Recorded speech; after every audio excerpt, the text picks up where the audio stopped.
When the Egyptian king Tutankhamun's treasure-filled tomb was discovered, the news shook the entire world. The tomb, hidden inside a mountain for 3,000 years, was opened for the first time, revealing countless treasures and the mummy of King Tutankhamun.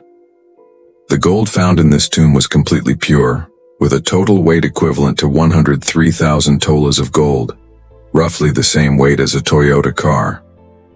Although the treasure and gold found in this tomb are priceless, if an estimate were to be made, its value in today's era would be around 5.5 trillion rupees. After this tomb was discovered, archaeologists were puzzled. How was it possible to mine such a vast amount of gold 3,000 years ago without modern machines or technology?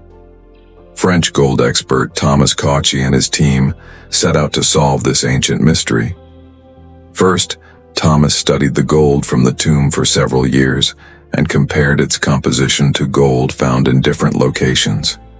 After years of research, Thomas and his team concluded that the gold found in Tutankhamun's tomb had been extracted from the mountains near the Valley of the Kings. The next challenge was to find the exact mountain from which the ancient Egyptians had mined such a large quantity of gold. This was no easy task. Thousands of mountains surrounded the valley, making it extremely difficult to identify the source. Thomas, along with his archaeologist friend, traveled 80 kilometers from the Valley of the Kings to a desert region where certain stones contained hidden gold particles. They believed that if Tutankhamun's gold came from this region, they would find signs of ancient mining operations. This desert spanned 136,000 square kilometers, with extreme heat and water shortages making it nearly uninhabitable. Thomas believed that if gold was indeed mined here, a large workforce must have been involved. While exploring deep into the desert, Thomas and his companion came across a peculiar sight at the base of a mountain. Upon closer inspection, they found an ancient well, now completely dried up. This well had once provided water to travelers passing through the area. But what truly surprised them was something even more significant: an old chamber that resembled a place of worship. The walls and ceiling of this room were decorated with intricate carvings and paintings. When examined closely, these paintings revealed a secret that was hard to believe. Thomas's archaeologist friend identified the hidden message in the artwork. It depicted that this well and resting area were part of an extensive network created by the ancient Egyptians to facilitate their journey to gold mines. According to estimates, each resting area was spaced 70 to 80 kilometers apart, and traveling from one stop to another took several days. While this information excited Thomas and his companion, they also realized that they had to travel much farther into the desert to reach their final destination. They pressed on, finding one rest stop after another, but still, no sign of the actual gold mines. Finally, after 2 days of searching, they spotted a large pile of stones at the edge of a mountain. At first glance, it looked ordinary, but Thomas believed it was the remains of an ancient gold mining camp. His assumption proved correct.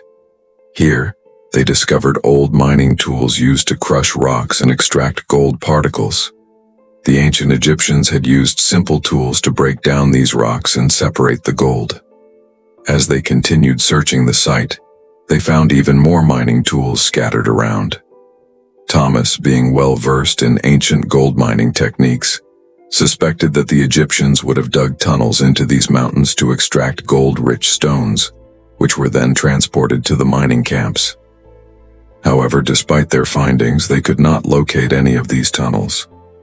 It was likely that the tunnels, having been dug thousands of years ago, had collapsed due to earthquakes over time. Experts believe that ancient gold mining was an extremely difficult process. Even if 100 people worked continuously for a week, they would only be able to collect a spoonful of gold.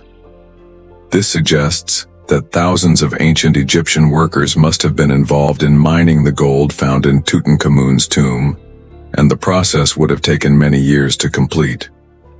The mined gold, in the form of tiny particles, was transported to the Valley of the Kings, where a separate team melted and crafted it into various objects, including Tutankhamun's death mask, jewelry, chairs, and a golden chariot.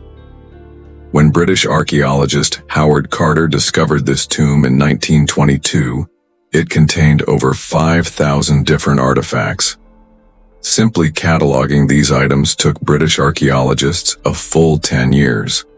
I hope you enjoyed this video. Please like and share, and thank you for your wonderful comments. See you in the next amazing video.